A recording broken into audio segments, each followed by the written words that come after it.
Un cordial saludo a todos los oyentes de Radio María. Un día más, con la gracia del Señor, proseguimos el comentario del Catecismo de nuestra Madre la Iglesia. Pasamos al punto 2388, dentro del apartado Otras ofensas a la dignidad del matrimonio. Estamos prácticamente ya en las últimas explicaciones del sexto mandamiento. Y bueno, el día de ayer hablamos del tema de la poligamia. Y hoy este punto 2388 habla del incesto. Claro, como veis uno dirá, bueno, madre mía, ¿a qué cosas desciende, ¿no?, el catecismo de la Iglesia Católica? Bien, es verdad que es el catecismo mayor y que generalmente la Iglesia, pues cuando después reduce el catecismo mayor y lo simplifica para dirigirse a una catequesis pues adaptada al joven estándar, digo estándar, ¿no?, ya me entendéis, pues a la situación habitual en la que puede venir un joven, pues generalmente a un joven, pues en España, en nuestra catequesis, pues no le hablamos del tema de la poligamia o del incesto, porque entendemos pues que no es esa la situación de la que puede partir, ¿no?, o de la que parte generalmente. Él no tiene un problema mayoritario en España de poligamia, ¿no? Incesto, ojo, podría tenerlo, pero es una cosa bastante oculta. Lo lógico es que el tema de la pureza, el tema del sexto mandamiento, se explique a otros niveles, bueno, pues dentro de lo que es el por qué reservar la relación sexual para el matrimonio, etcétera, y ese tipo de cosas, ¿no? Pero claro, el Catecismo Mayor, que es un compendio y recoge toda la doctrina moral de la Iglesia, pues también tiene que hablar, para empezar, porque el catecismo es de toda la Iglesia Católica, y también en África y en otros lugares hay problemas como el de la poligamia, por ejemplo, pues que igual en España no hay, ¿eh? Bueno, como decía ayer, otro tipo de poligamias, que aquí las tenemos, pues igual no bajo fórmula legal de matrimonio, pero bajo otro tipo de fórmulas, de infidelidades o de sexo libre, o sea que sí que existen, ¿no?, una especie de poligamias encubiertas, pero bueno, ya me entendéis a lo que me refiero. Digo que podría, ¿no?, sorprendernos, pues, que el catecismo descienda al tema de la poligamia, al tema del incesto. No, el catecismo, la Iglesia es madre y es conocedora en profundidad de muchas heridas que arrastran las culturas, muchas heridas, y la del incesto no es tan lejana a nuestra cultura como podría ser la de la poligamia, ¿eh? Vamos a hablar de esto y aunque igual pues muchos oyentes pues puedan decir en el programa de hoy, esto a mí me pilla un poco lejos, sí, pero es bueno que escuches las razones últimas y los porqués para que entendamos que ninguno estamos preservados de heridas, de caer en nada, ¿no?, y de heridas superiores, ¿eh? Hemos sido preservados por la gracia de Cristo de muchas cosas, eso es evidente, ¿no? Pero tenemos que ser muy humildes, no mirando determinadas degeneraciones como si fuesen cosas lejanísimas a nuestra vida. No. Todos somos capaces de todo, si no es porque la gracia de Cristo nos sana, ¿eh? Pues bien, este punto dice así: incesto es la relación carnal entre parientes dentro de los grados en que está prohibido el matrimonio. San Pablo condena esta falta particularmente grave.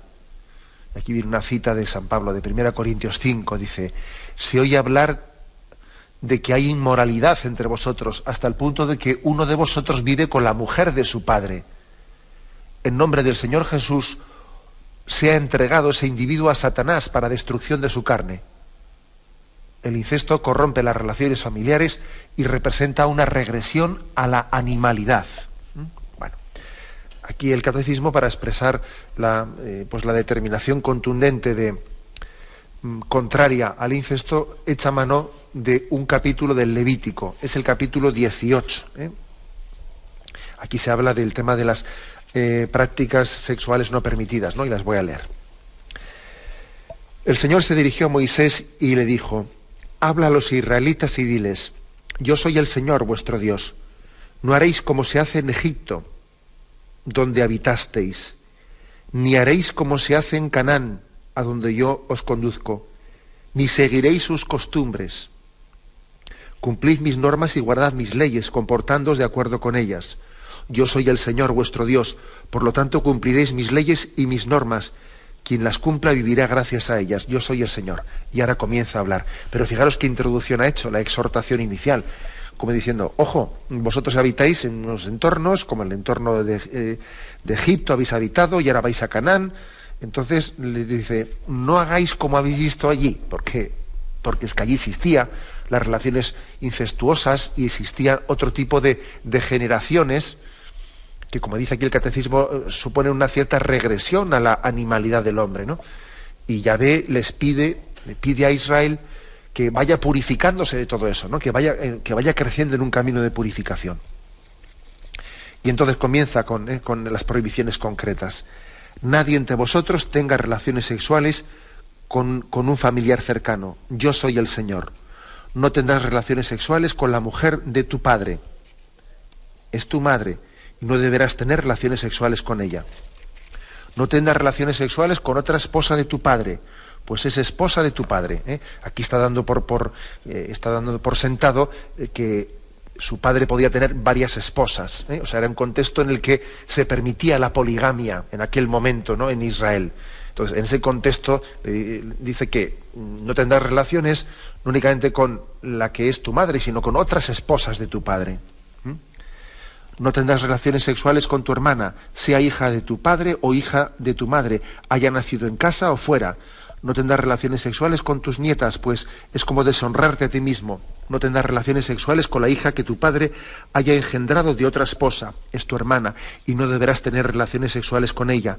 No tendrás relaciones sexuales con tu tía paterna, pues es como deshonrar a tu padre. No tendrás relaciones sexuales con tu tía materna, pues es como deshonrar a tu madre. No ofenderás a tu tío paterno teniendo relaciones sexuales con su mujer, pues es la esposa del hermano de tu padre. No tendrás relaciones con tu nuera, es la mujer de tu hijo, y no deberás tener relaciones sexuales con ella.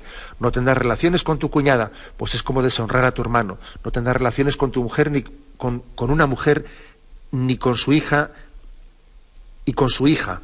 Perdón, no tendrás relaciones sexuales con una mujer y con su hija, ni las tendrás con sus nietas, pues es como deshonrar a esa mujer, y es algo aborrecible.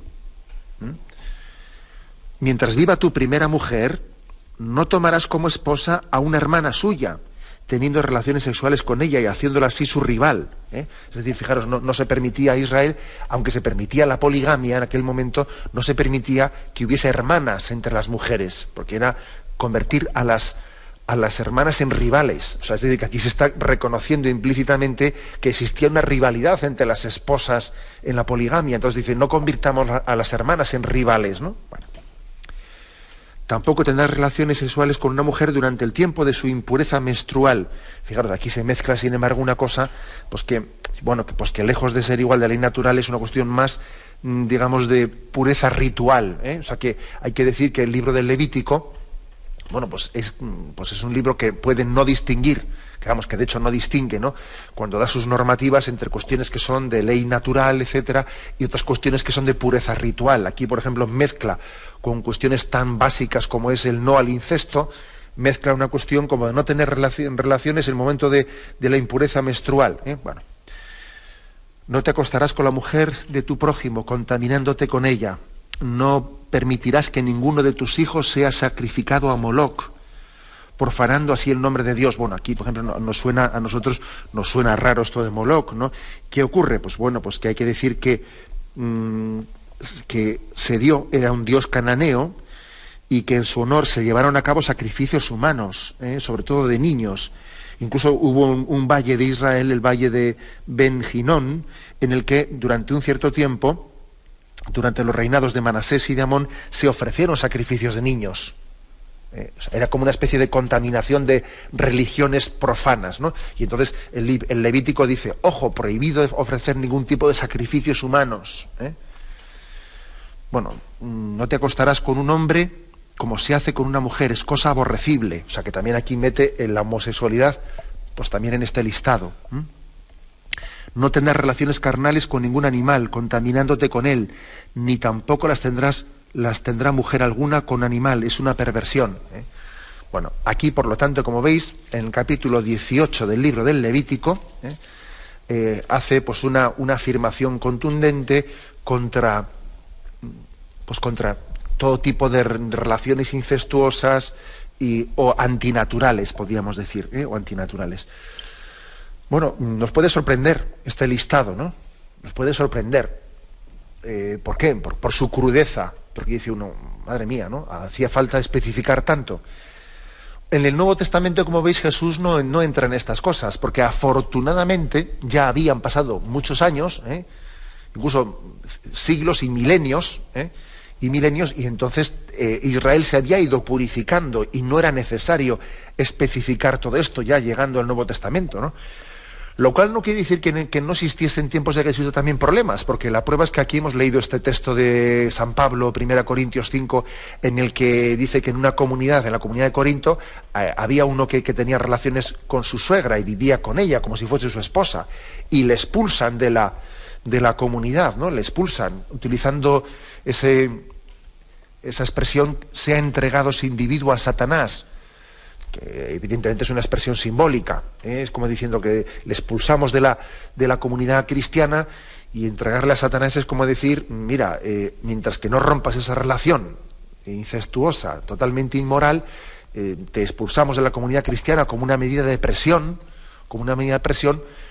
y date cuenta que fuera de la Iglesia estás en manos de Satanás, luego espabila y conviértete, o sea, es una especie de una medida. Continuamos con la explicación del punto 2388, que nos trae un tema que podría parecer un poco escabroso, el tema del incesto, ¿no? Y en la intervención anterior hemos hablado, bueno, pues de los textos bíblicos, principalmente Levítico 18, aunque también en algunos casos hemos puesto de San Pablo dirigiéndose a los Corintios, donde se habla del rechazo explícito y total a esas relaciones incestuosas. Pero vamos ahora a entrar un poco en harina, bajando un poco ya más del contexto bíblico a la realidad en la que se puede vivir este pecado del incesto entre nosotros.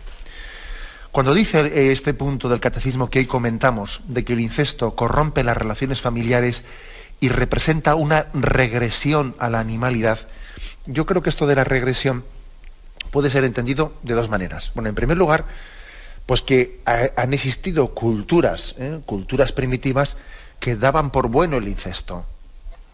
O sea que por eso mismo es totalmente falsa esa teoría del naturalismo que existe por ahí, ¿no? Esa teoría del naturalismo que viene a decir que el hombre, pues en las culturas primitivas, es el hombre puro, el hombre puro, el hombre sin socializar, antes de que la sociedad le corrompa, ¿no? O sea, el naturalismo viene diciendo que el hombre dejándole a sus propias tendencias, pues él es auténtico y original.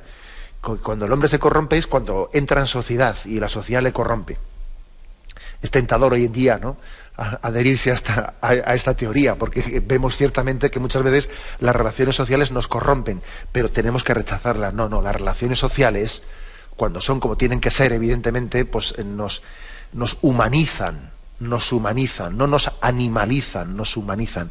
Y no es cierto eso de que las culturas primitivas eran pues digamos puras. No, hay que decir que había mucha. Por eso Jesucristo va preparando la cultura de Israel, que era muy primitiva y era muy dura y era muy violenta, como todos los pueblos que le rodeaban, y tenían que civilizarles, o sea, al mismo tiempo que les abrían al misterio de Dios. Evangelizar es lo mismo que civilizar muchas veces, ¿eh? Por eso hay culturas primitivas, pues que increíblemente han asumido el incesto.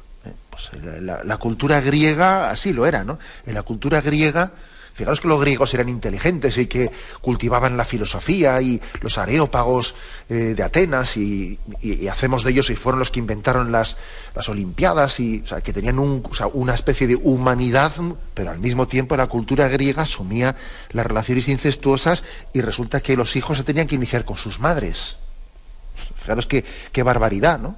O sea, y otro tipo de culturas también. O sea, por lo tanto, ojo con el mito de que las culturas primitivas son aquellas en las que el hombre era más auténtico. No, las culturas primitivas, muchas de ellas, por no decir todas, porque todas, hay que decir, están, pues muchas de ellas muy corrompidas, porque es que el pecado original ha afectado a toda la humanidad. O sea, y aquí no se escapa nadie de eso, excepto María, excepto la Virgen María. De eso no se ha escapado nadie. Luego, no hagamos ninguna imagen idílica de las culturas primitivas, porque no.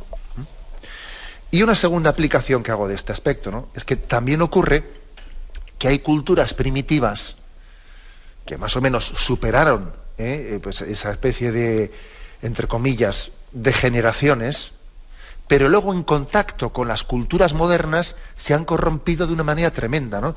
Y quiero poneros un caso concreto, como paradigmático, para iluminar lo que estoy diciendo, ¿no? Un caso concreto que es el tema de los aborígenes australianos, fijaros bien, ¿eh? El caso de los aborígenes australianos, estuvimos recientemente en las Jornadas Mundiales de la Juventud en Sídney, ¿no? Y la celebración de las jornadas coincidió con que la sociedad australiana estaba haciendo un homenaje a todas las comunidades aborígenes australianas. Un homenaje, pues porque estaban reconociendo, habían entonado un poco el mea culpa de que los occidentales habían ido, ¿no? Pues años atrás, siglos atrás, a Australia, y habían pasado por encima de los aborígenes, que tenían culturas muy primitivas, que estaban en la edad de hierro, ¿no? Cuando allá fue el hombre occidental a Australia, entonces habían abusado de ellos, les habían arrinconado. ¿Y qué ha ocurrido? Bueno, pues para tenerlos contentos, pues se les había dado dinero, toma dinero, te meto, como Australia es tan grande, meteros a partir de aquí vosotros, aquí así no estorbáis, os damos dinero, os construimos aquí unas casas, os damos subsidios. ¿Y qué ocurre?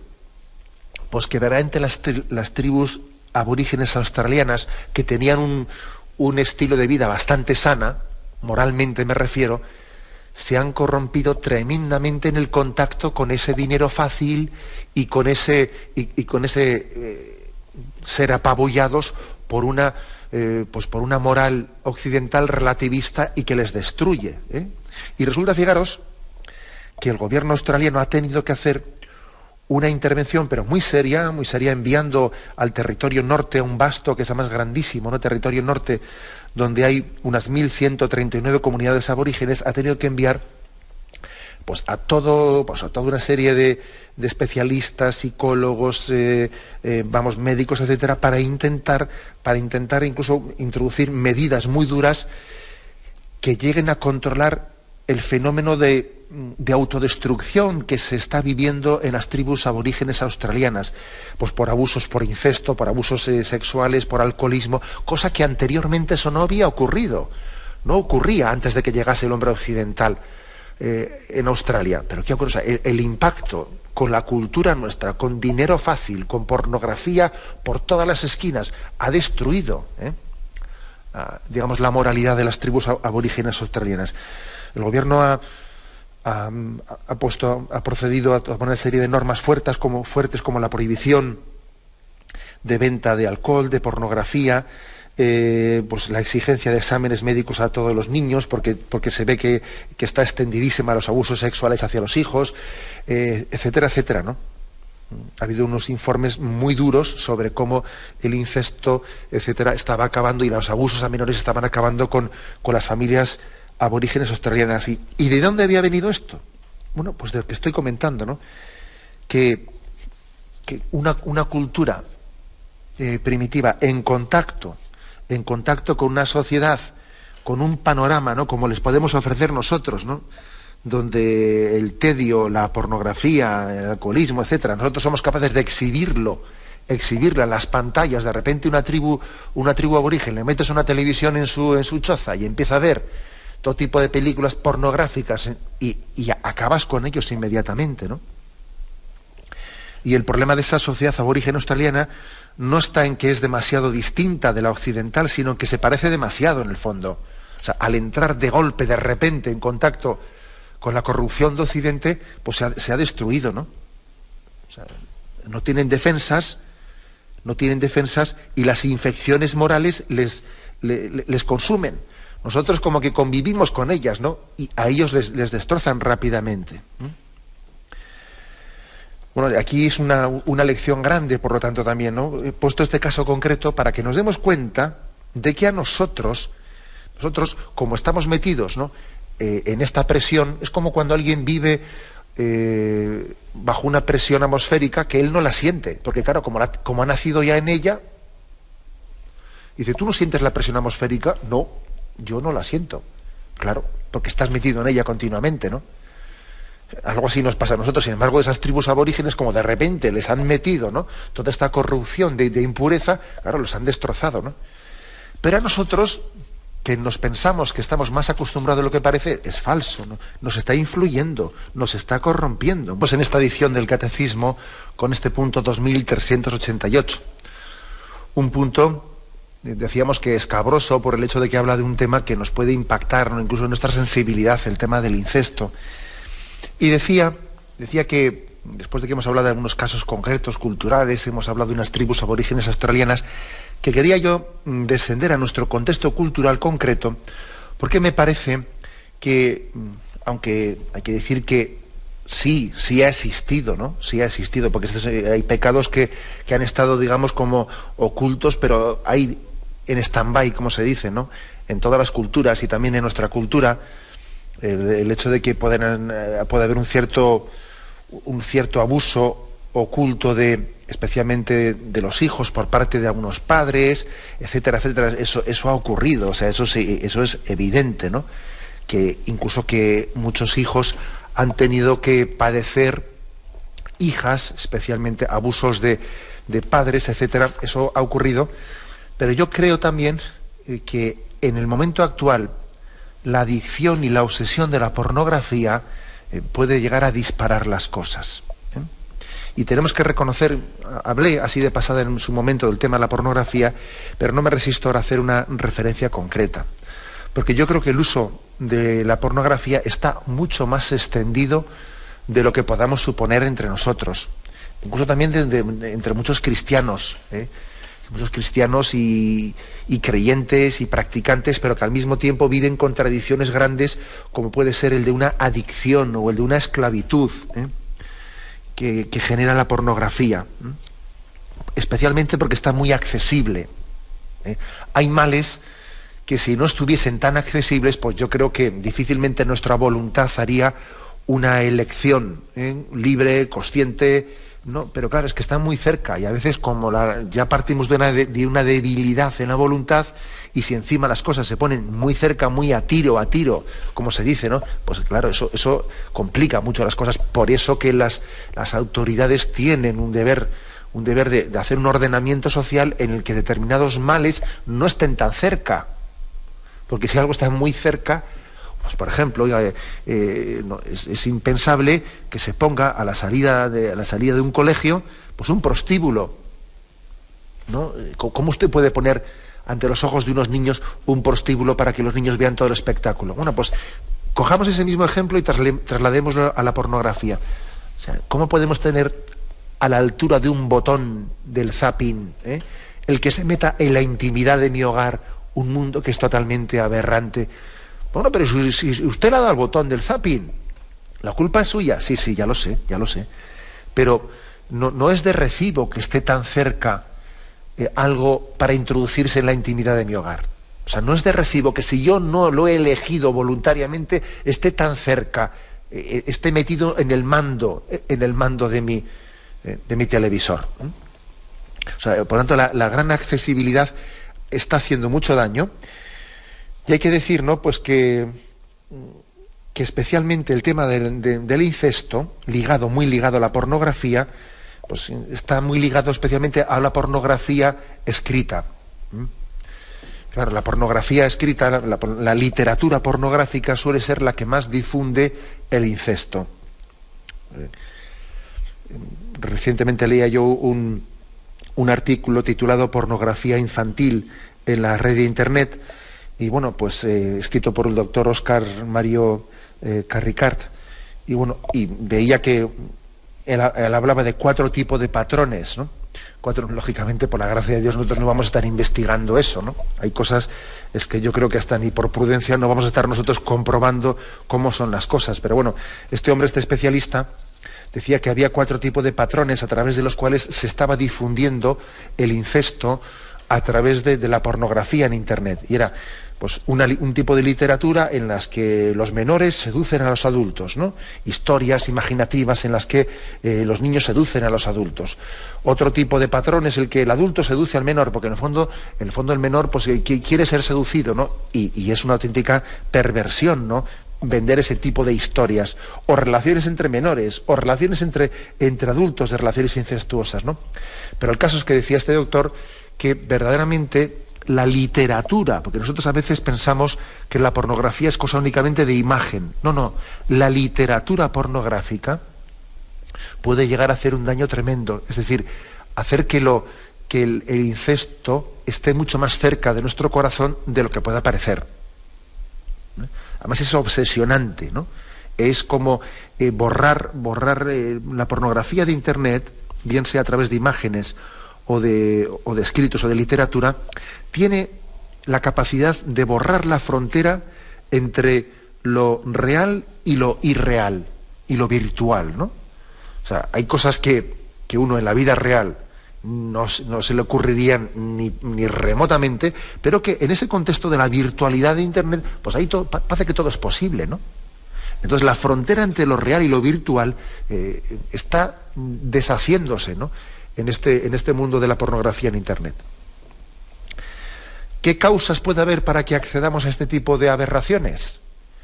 Bueno, pues al principio la curiosidad, porque suele ser así. La curiosidad, que unida a la curiosidad a la obsesión por el sexo en la cultura moderna, pues es un matrimonio, vamos, terrorífico, ¿no? Es una unión explosiva, ambas cosas. Pero claro, una cosa es que exista curiosidad para cuestiones que son, bueno, pues más intrascendentes, ¿no? De cotilleos, que está mal, ¿no? Pero bueno, claro, pero cuando ya la curiosidad se une a temas sexuales, pues claro, ya es una combinación explosiva. Por eso yo diría que esas suelen ser quizás las causas principales que nos suelen introducir. Luego, claro, ¿qué ocurre? Pues que si no tenemos una prontitud para pedir perdón y una transparencia desde el primer momento, ¿no? El sacramento de la penitencia, vamos acumulando cosas que luego ya son más difíciles sanarlas.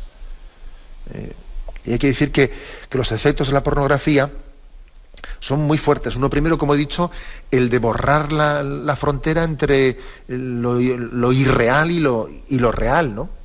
Uno en su vida real, muchos pueden ver el incesto como algo absolutamente impensable, pero a través, dale a que te pego, leer historias, comenzamos a traer a nuestra vida como una posibilidad real algo que era impensable, ¿no? Y sobre todo el gran efecto de la pornografía, pues es el divorcio entre sexualidad y amor responsable, claro. Y pueden conducir fácilmente a abusos hacia menores, etcétera, etcétera, ¿no? Es minimizar cuando la gente por ahí dice, han hecho una redada y han pillado con material pornográfico en un ordenador de no sé quién y no sé cuántos, ¿no? Y yo muchas veces digo, y esos seguro que no habrán comenzado con toda la malicia, sino que habrán comenzado con curiosidad, y de ahí han ido a más y a más y a más, ¿no? Y sobre todo, claro, digamos que entre los efectos de la pornografía pues está el de deshumanizar la visión de la mujer, convertirla meramente en un objeto de placer sexual, ¿no? Es como decía aquí el catecismo, es una regresión a la animalidad, ¿no? Es como ver la humanidad bajo la categoría de los animales que están todo el día copulando. Es que es así, ¿no? Es una regresión. Y es en el fondo casi unir una especie de compulsividad, pues con una opción de vida. O sea, parece que estamos, ¿cuántas veces, no? Pues fruto de la pornografía que ofrece obsesivamente Internet, pues resulta que hemos llegado a caer en esclavitudes compulsivas de masturbación, etcétera, etcétera. Eso es muy frecuente en nuestra cultura actual. En resumen, ¿qué quiere decir con esto? Claro, que podemos hablar del incesto como de una cosa lejanísima, pues que no tiene nada que ver con nosotros, o que si los griegos no sé qué, que si los australianos y tal, o podemos poner los pies en el suelo y decir, vamos a ver, que es que... A ver, buenos días. Sí, buenos días. Le escuchamos, adelante. Mire, monseñor, sí, tengo un testimonio rápido sobre lo que está diciendo, en el sentido de que por esa curiosidad que puede tener uno por Internet, es decir, el flujo de los correos electrónicos que estaban mandando unos a otros, que te metes sin saber cuánto te puedes meter, al final puedes ir enganchándote y efectivamente es así, la adicción puede ser muy fuerte, ¿no?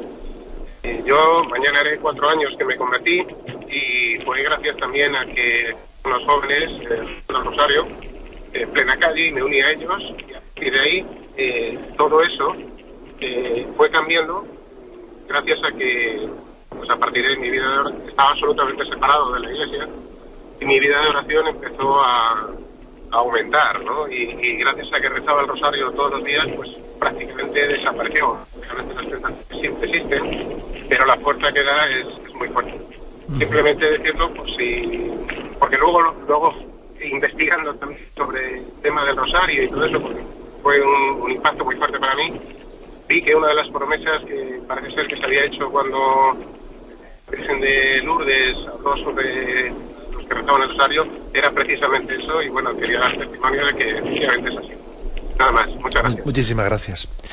Pues la verdad es que nos unimos al gozo de ese, vamos, de ese aniversario, ¿no?, que dice el oyente que celebra mañana, de ese 4º aniversario de su conversión. Y es hermoso y es impresionante ver, ¿no?, cómo la Virgen María ha tenido un protagonismo tan grande, ¿no?, en ese rescate de sus hijos, ¿no? Hoy en día le podría parecer, claro, es que eso del rosario no es una cosa que se pueda proponer a nuestra cultura actual, al joven de hoy, ¿no? Y partimos de una especie de complejos que yo creo que nos equivocamos totalmente, ¿no? Es decir, necesitamos proponer el modelo de María. Solamente María nos puede rescatar de la esclavitud y la impureza, ¿no? La belleza salvará al mundo, ¿no? Esa es una frase de Dostoyevsky en uno de sus libros, ¿no? La belleza salvará al mundo. ¿Y cuál es la belleza? Pues la belleza es Cristo reflejada en María. Entonces yo estoy convencido de que para romper con la impureza no basta decirle a alguien: mira, esto es una guarrada, esto es un desastre, mira qué esclavo eres. Bien, eso puede ayudar, ¿no? Mira tu esclavitud, mira, pero tienes que proponerle una belleza que le conmueva, ¿no? Y al final esa belleza es María. Ella te ensancha el corazón y tienes razones para luchar por la pureza. O sea, María es la razón máxima para luchar por la pureza, ¿no? Luego damos gloria a Dios por ese testimonio y por ese rescate, ¿no? Porque vemos que María no está en paro ni está con los brazos cruzados en ningún momento, ¿no?, sino que lucha por rescatar a sus hijos, ¿eh? Y una de las esclavitudes principales de las que ella nos quiere rescatar es de la esclavitud de la impureza, ¿no? Adelante, vamos a pasar a un siguiente oyente. Buenos días. Hola, buenos días. Sí, le escuchamos.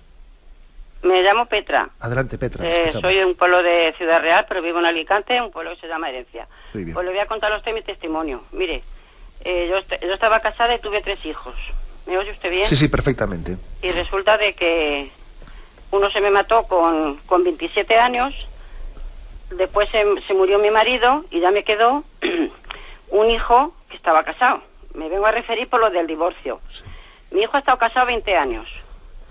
Vamos a ver, y esta señora, si es que se llama señora, no ha trabajado nunca en su vida. Pues resulta de que mi hijo cayó enfermo de cáncer de hígado. Y esta señora se puso a trabajar y con una tercera persona se enamoraron. Y a mi hijo lo dejó abandonado como un perrico en un sofá, sabe usted, con la quimioterapia, con 38 años, sabe usted, y entonces estaba con el otro también. La abogada me dijo: llévate a tu hijo a tu casa y cuídalo hasta que se muera, porque sabíamos que se iba a morir, sabe usted. Mi hijo duró 1 año, y en ese año, mi hija y yo, que tengo una hija con 36 años, y mi familia, no sabe usted lo que hemos pasado. Y ahora él está viviendo con ella en la casa de mi hijo, porque eso es una herencia de mi marido y mía, que nosotros lo hemos trabajado, pero le dimos el piso a mi hijo, sabe usted. Y tengo 3 nietos, como tres monumentos, bien lo sabe Dios. Pero los 3 hombres que yo tenía, el Señor se los ha llevado, pero le hará más falta a él. Pero ¿usted cree, padre, que yo a esa persona, dejando a una persona en estado de muerte, abandonar, que me lo tuve yo que traer a mi casa, hasta que mi hijo se murió, que cuando veo el desprendimiento del Señor con la Virgen y esos ojos que te clavaba, que eso no se me puede a mí borrar jamás en la vida, esa persona, dígame usted, si yo la puedo perdonar. Y mi hija con depresión, yo con depresión, hemos pasado mucho, mire usted. Mis nietos vienen de vez en cuando. Gracias por su testimonio, que tenemos que ser un poquito breves, porque entiendo que su dolor necesitaría mucho tiempo para expresarse, pero yo creo que se ha expresado usted suficientemente. Mire, pues es evidente que en un caso como ese, ¿qué es lo que ese caso deja a las claras? Pues que si el amor no se espiritualiza, si el amor el amor lo entendemos únicamente como una satisfacción, como un usarnos el uno al otro, claro, de repente mi marido está enfermo, ya no me revierte, no me puede dar lo que yo espero de él, ha cogido un cáncer, y el egoísmo de uno, de repente ahora aquí me ha aparecido otro que me satisface. Es decir, que es duro decirlo, pero esto en el fondo lo que corrobora es lo que aquí ha dicho el catecismo, el punto que ya hemos comentado, que existe una regresión a la animalidad, y los animales, cuando en la manada uno está enfermo, lo abandonan a veces, ¿no? Y entonces esto es parecido, es una regresión a la animalidad, porque el amor de Eros tiene que ser complementado con el amor de Ágape. Y si el amor de Eros pues se reduce en sí mismo, ocurren cosas como estas.